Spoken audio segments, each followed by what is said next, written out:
시편 60편입니다.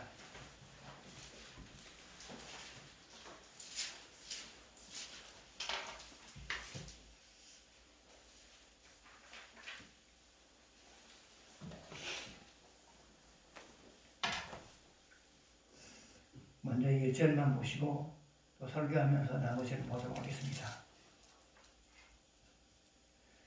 1절 같이 읽겠습니다.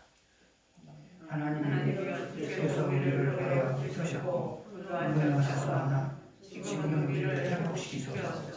아멘. 잠깐 기도하겠습니다.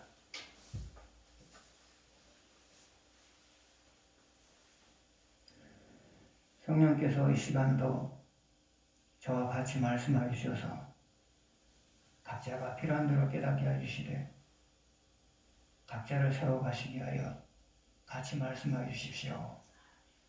예수님의 이름으로 기도드렸습니다. 아멘.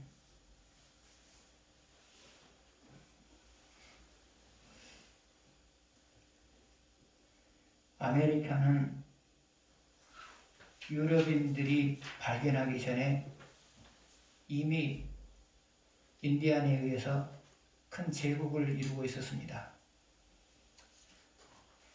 북아메리카에는 멕시코 고원을 중심으로 해서 아즈텍 제국이 형성이 되어 있었고요. 남아메리카는 안데스 고원을 중심으로 잉카 제국이 이미 채워져 있었습니다. 그런데 북쪽 아즈텍 제국은 스페인 사람 고르테스에 의해서 멸망을 했고요. 남쪽 제국 잉카 제국은 스페인 사람 피사로에 의해서 멸망을 당했습니다.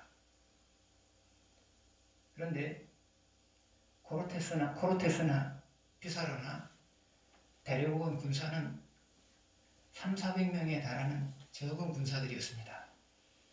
그런데 이런 적은 군사들에 의해서 그 제국들, 인디안 제국들이 멸망했던 이유가 뭐냐? 첫 번째로는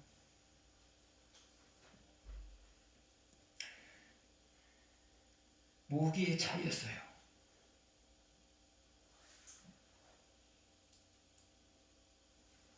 스페인 사람들은 총과 대포를 가지고 있었고요.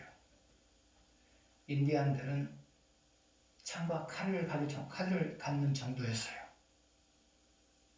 두 번째로는 스페인 사람들은 기병이었고요. 말을 탄 기병들이었고요. 인디안들은 걸어다니는 보병이었습니다. 그래서 서로가 싸우면 상대가 안 됐던 겁니다. 세 번째로 인디안 제국들은 내부적인 분열이 있었습니다. 그런데 또 하나가 있었습니다. 그것은 새로운 병군에 스페인에서 스페인인으로 인하여서 들여온 새로운 병군에 대한 면역력이 없었기 때문이었습니다. 스페인 사람들은 스페인에서 여러 가지 병균에 의해서 병에 걸렸고 낫는 과정을 반복하면서 그들은 병균에 대한 면역력이 있었습니다. 그래서 몸에 병균을 지니고 있었지만 병에 걸리질 않았어요. 그러나 인디안들은 달랐어요. 한 번도 접해보지 못한 병균들이에요. 그래서 전혀 면역력이 없어요. 그래서 그 새로운 병균에 의해서 감염이 되고 감염되면서 수많은 사람이 그 병으로 인해서 죽어갔던 겁니다. 그래서 인디안 제국들이 소수의 스페인 군대에서 멸망한 이유 중에 가장 핵심적인 것은 새로운 군에 대한 스페인에서 들어온 새로운 군에 대한 면역력이 없었기 때문에 그렇게 되었다 그 말이에요.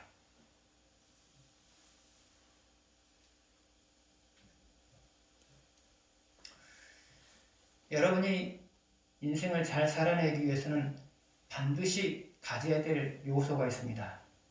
그것은 바로 고난에 대한 면역력입니다.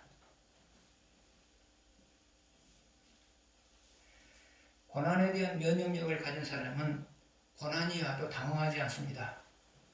그것을 극복해냅니다. 그러나 고난에 대한 면역력이 없는 사람은 절망을 합니다. 그래서 인생을 잘 살아낼 수가 없습니다. 그러면 고난에 대한 면역력은 어떤 과정을 통해서 만들어지느냐?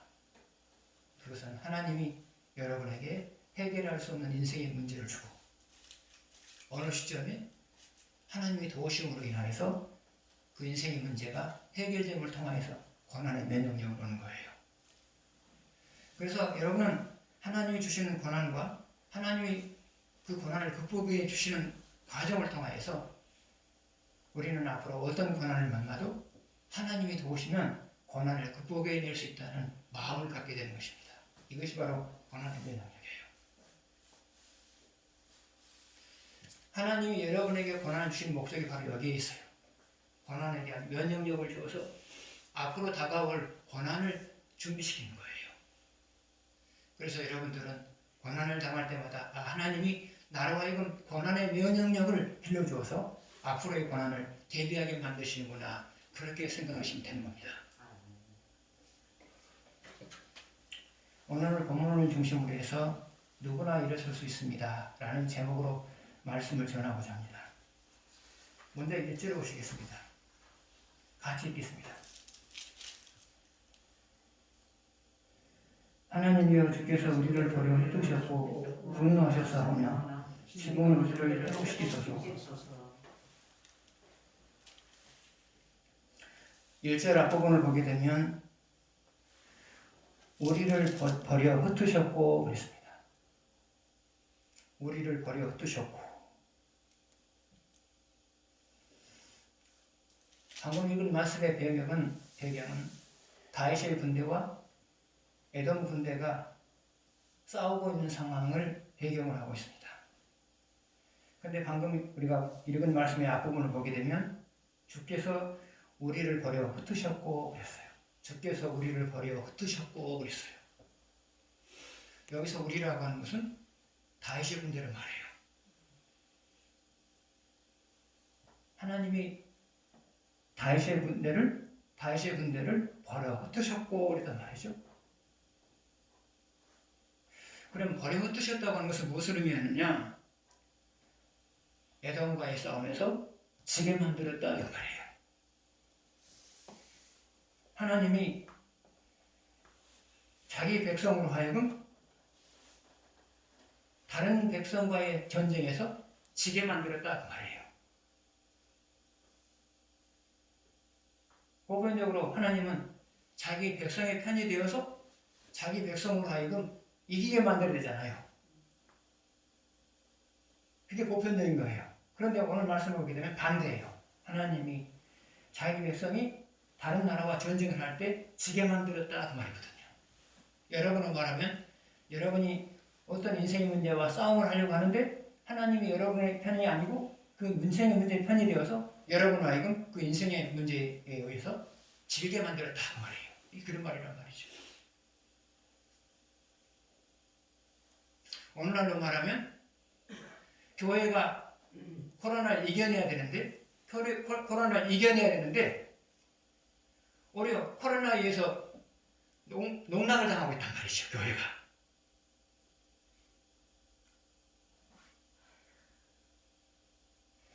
지게 하는 것이 누가 하신 일이라고요? 누가 하셨다고요? 하나님이 하셨어요. 우리는 많은 착각을 해요. 하나님이 우리와 함께 하시니까 늘 이길 것이다. 그러나 꼭 이기는 것은 아니죠. 오늘 말씀처럼 지게 할 때도 있단 말이죠. 교회가 코로나를 이겨야 되는데 코로나에 의해서 지금 유리를 당하고 있어요. 누가 하신 일이라고요? 하나님이 하신 일이라고요. 착각하시면 안 돼요. 하나님은 교회뿐만 아니라 여러분 개인도 인생의 문제에서 얼마든지 농락을 당하게 만들 수 있단 말이죠. 착각하시면 안 돼요. 항상 하나님이 내 편일 것이다. 나를 돕는 자일 것이다. 착각하시면 안 된단 말이죠. 이 착각이 엄청난 사건을 몰고 온다고 해요. 이 엄청난 사건을 몰고 온다고 해요.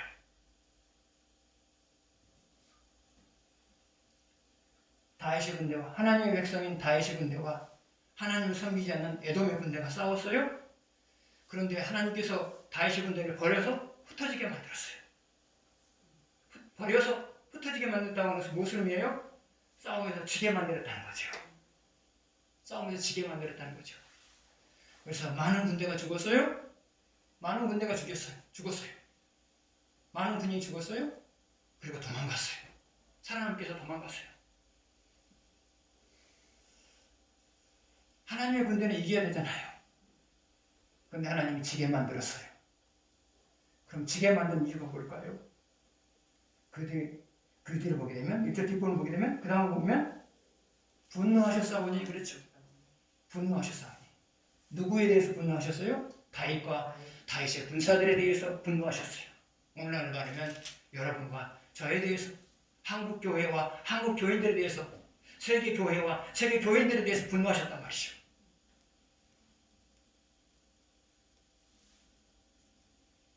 왜 분노했을까요? 그럼 하나님이 왜 분노하셨을까요?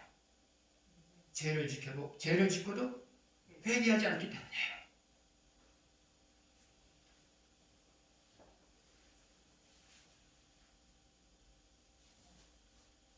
죄를 짓고 회개하지 아니하니까 하나님의 군대가 이방 군대에게 지게 만들었단 말이죠.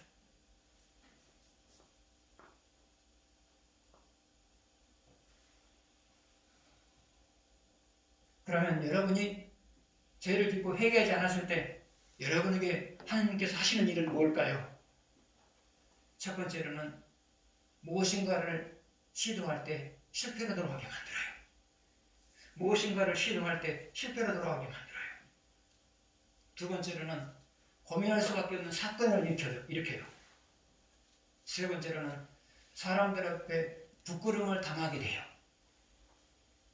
여러분이 회개하지 않을 때, 죄를 짓고 회개하지 않을 때 이 세 가지 현상이 여러분의 삶 속에 있게 만들어요. 하나님이요.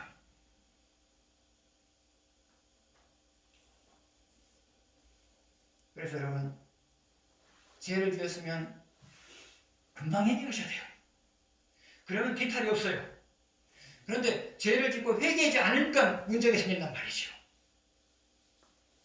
그래서 여러분, 사람이기 때문에 죄를 얼마든지 지을 수 있어요. 아무리 성숙한 사람도, 아무리 목사라 할지라도 사람이기 때문에 죄를 짓는단 말이죠. 근데 죄를 짓는 것은 어쩔 수 없어요. 사람이니까. 그러나 얼른 돌아서야 돼요. 안 돌아서면 문제가 생기는 거고요. 돌아서 버리면 아무런 문제가 없는 거고요.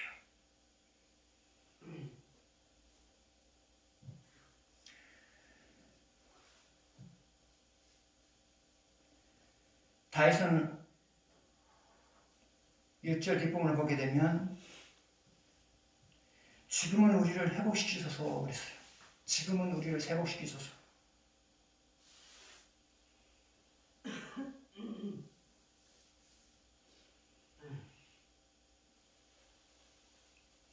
많은 군인들이 죽었어요. 또 전쟁에서 1차전에서 졌기 때문에 사기가 꺾였어요. 그래서 지금은 1차전 때보다 훨씬 더 불리한 상황에서 전쟁을 하게 돼요. 그런데 다윗은 그 가운데서 하나님 지금은 우리를 회복시키십시오. 지금은 우리를 회복시켜 주십시오 라고 말해요. 여기서 회복시켜달라고 하는 말의 의미는 뭘까요? 이제 우리가 2차전을 벌이려고 하는데 2차전에서는 이기게 해주십시오 그 말이에요. 2차전에서는 이기게 해주십시오.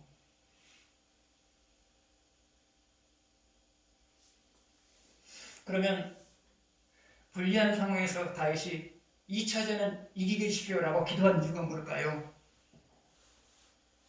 그것은 첫째로 전쟁의 승패는 숫자에 의해서 좌우되는 것이 아니라 하나님에 의해서 좌우된다는 사실을 믿기 때문이에요.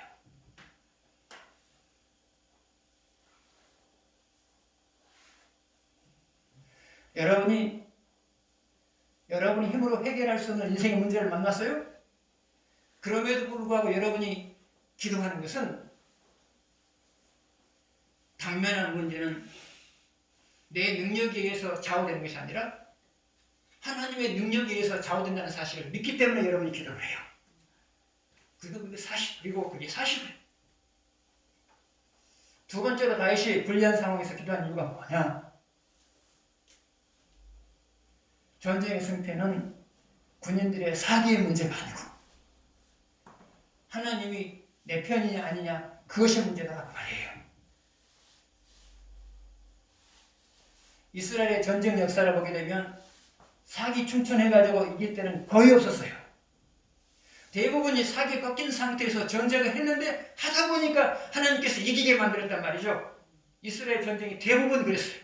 왜요? 항상 불리한 상황에서 전쟁을 했거든요. 안 하고 싶었어요. 그런데 하나님 하게 만들어요. 그런데 하면은 이겼단 말이죠. 다윗은 전쟁을 많이 한 사람이에요. 그리고 전쟁을 많이 한 사람이기 때문에 이스라엘의 전쟁사를 연구한 사람이에요. 그래서 그의 마음속에는 전쟁이라고 하는 것은 군인들의 사기의 문제가 아니다. 하나님이 내 편이 되어주냐, 내 편이 되지 않느냐, 그것이 문제다. 그렇기 때문에 하나님 내 편이 되어주십시오 라고 지금 기도하고 있는 거예요.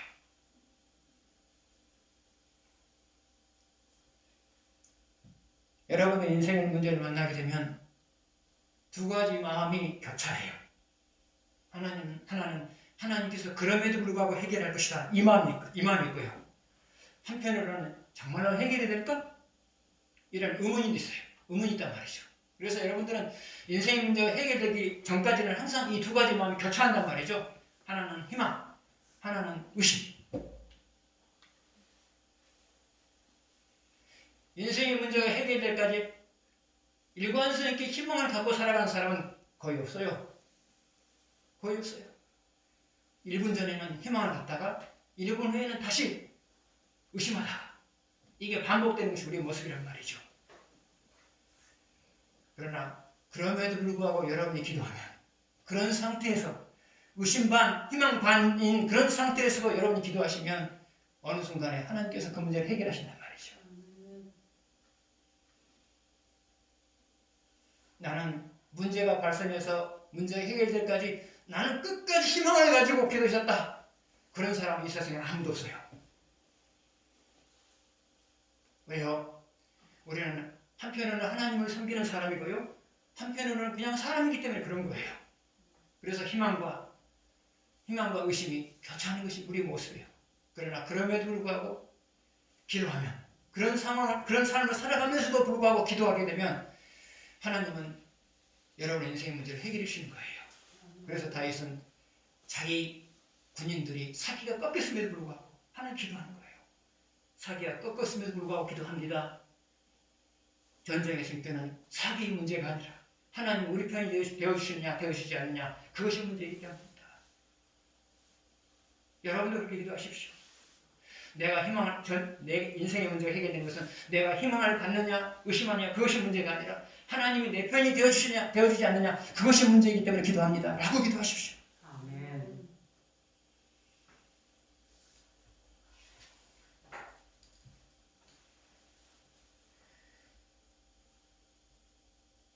지금은 우리를 회복시키소서 그랬단 말이죠. 지금은 우리를 회복시키십시오. 회복시켜 주십시오. 지금은. 그러면 이 지금이란 말 속에 함축되어져 있는 뜻은 무엇일까요? 지금은 우리를 회복시켜 주십시오. 지금은 우리를 회복시켜 주십시오. 이거 무슨 말일까요? 과거에는 우리가 회개하지 않음으로 인해서 졌어요. 과거에는 1차전은 우리가 회개하지 않음으로 인해서 졌습니다. 그러나 이제 우리가 진 이유를 알게 되었고 그래서 저와 모든 문사들이 회개할 것을 하나님 앞에 회개를 했습니다. 그러므로 지금은 우리를 회복시켜 주십시오. 지금은 우리로 하여금 2차전에서 이기게 해주십시오. 그 말이거든요. 그래서 다윗은 과거하고 지금이 달라요. 과거하고 지금이 달라요. 여러분 역시도 마찬가지예요. 인생의 문제가 발생했던 과거하고 인생의 문제를 해결해달라고 기도하는 지금이 달라야 돼요.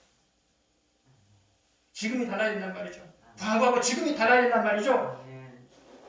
지금 다르면, 지금이 과거하고 다르면 하나님은 여러분의 기도를 들어주시는 것이고요. 과거나 지금이나 똑같으면 여러분 기도를 안 들어주시는 거예요. 다윗은 이것을 너무나 잘 알아요. 전쟁에 있어서 백전노장이지만 신앙생활에 있어서 백전노장이 바로 다윗이거든요. 순간적으로 하나님을 예민하며 살았다 할지라도 어떤 사건이 일어나면 그 사건이 왜 일어났는가를 다윗은 분별해냈거든요. 1차전 졌어요? 하나님이 우리가 회개해야 되는 것에 대해서 분노하셨구나 깨달았어요. 그래서 군인들을 향해서 말해요. 회개하자. 자기를 돌아보면서 회개하자. 물론 자기 자신을 돌아보면서 회개를 했겠죠.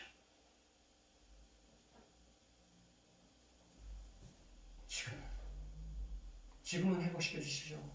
하나님, 우리가 지금은 하나님과 바른 관계를 형성하지 않았습니까? 이제는 우리를 회복시켜 주십시오. 라고 말할 수 있었던 거예요. 그래서 여러분, 문제가 발생한 과거하고 문제 해결해 달라고 말하는 지금은 달라야 돼요. 달라야 해결된 거예요. 다윗은 너무나 그것을 잘 알고 있었어요. 그래서 지금은 과거와 달라진 지금 회복시켜 주십시오.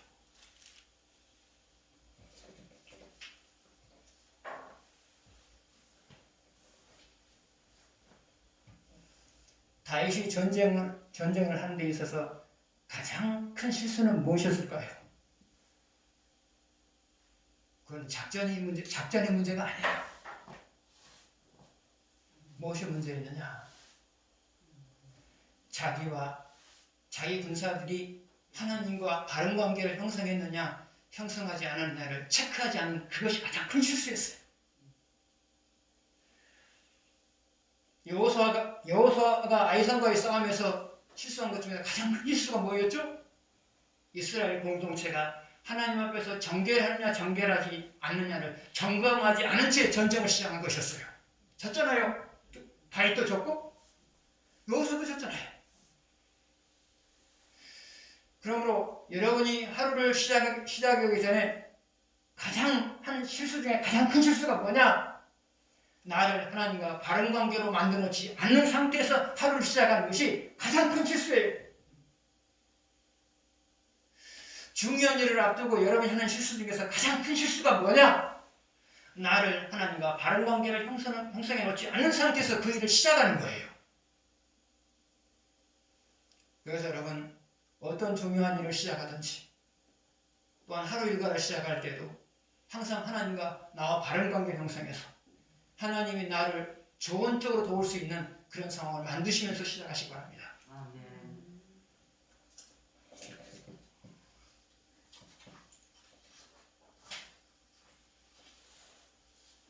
5절을 같이 보시겠습니다. 같이 읽겠습니다. 주께서 사랑하시는 자를 만지시기 위하여 주의 오른손으로 구원하시고 응답하소서.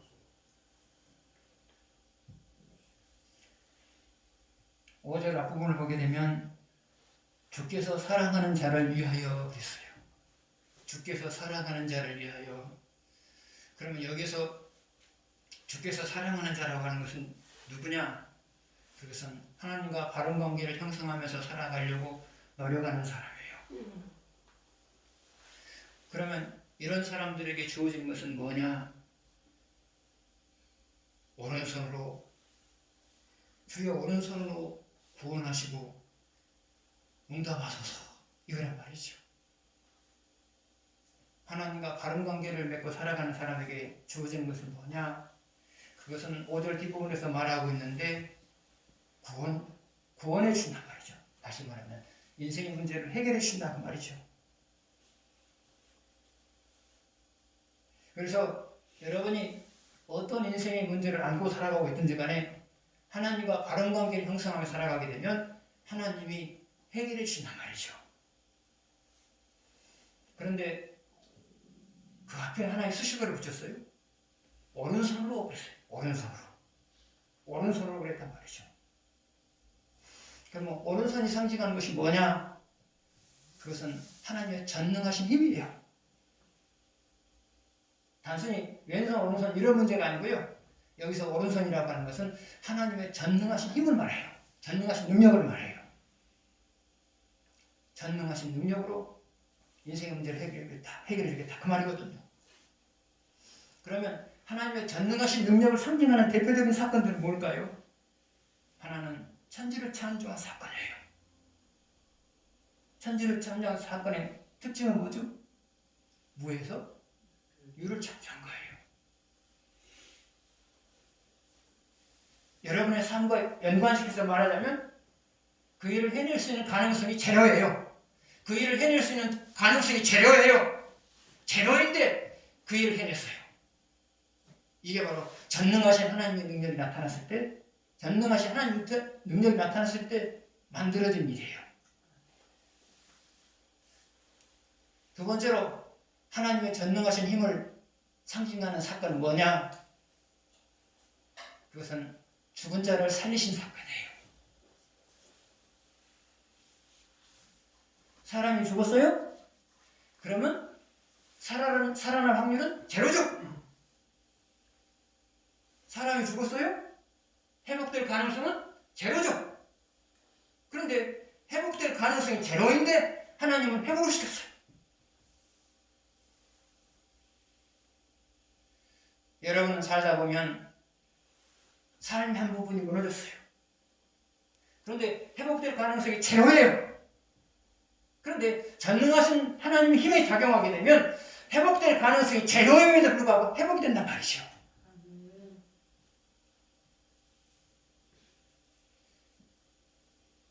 오늘날도 하나님은 하나님과 바른 관계를 형성하면서 살아가려고 노력하는 사람에게는 가능성이 제로인 상태에서도 원하는 것을 성취하게 만드시고요. 가능성이 제로인 상태에서도 회복이 되게 만드신단 말이죠. 12절 보시겠습니다.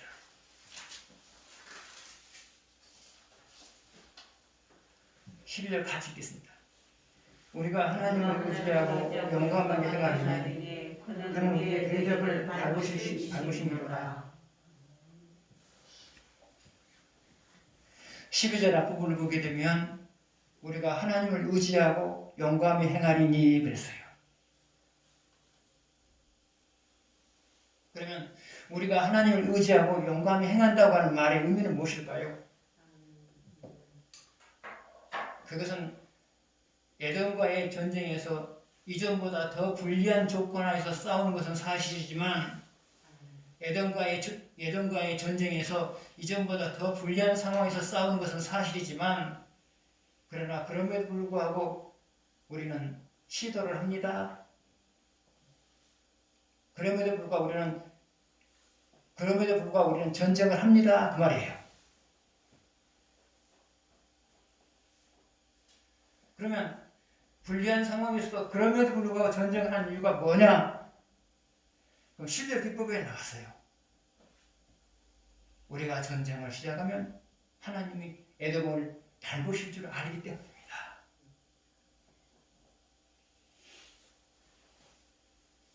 여러분 역시도 마찬가지예요.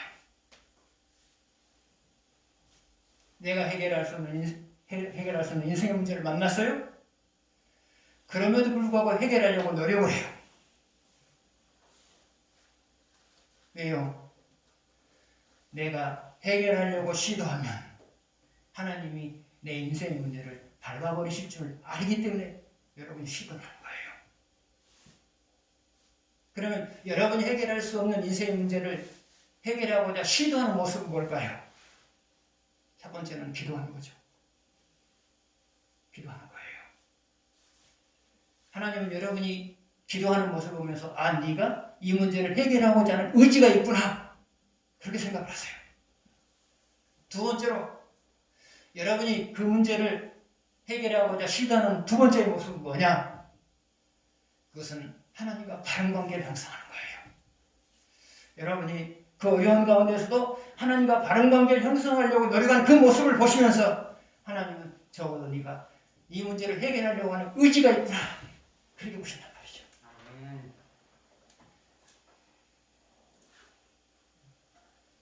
하나님은 예수님은 병자들에게 먼저 물었어요. 안수해 주기를 먼저 물었어요. 네가 낫고자 하는 마음이 있느냐? 네가 낫고자 하는 마음이 있느냐? 하나님은 여러분이 인생의 문제를 가지고 끙끙대고 있을 때 여러분에게 물어요. 너는 네 인생의 문제를 해결하고자 하는 의지가 있느냐? 물어보신단 말이죠. 거기에 대해서 대답을 하셔야 돼요. 그 대답이 첫 번째 대답이 뭐라고요? 기도하는 거예요. 해결해달라고 기도하는 거예요. 두 번째 대답이 뭐라고요? 하나님과 바른 관계를 형성하고자 노력하는 거예요. 하나님은 의지가 있는 사람의 소원을 들으시고요. 의지가 없는 사람의 소원은 안 들어줘요. 여러분 해결할 수 없는 일을 만나도 해결하고자 하는 의지를 하는 게 보이십시오. 의지를 보이고 시도하면 하나님은 여러분의 인생의 문제를 밟으실 거예요. 그리고 여러분의 마음을 승리하게 만들 거예요. 기도하겠습니다.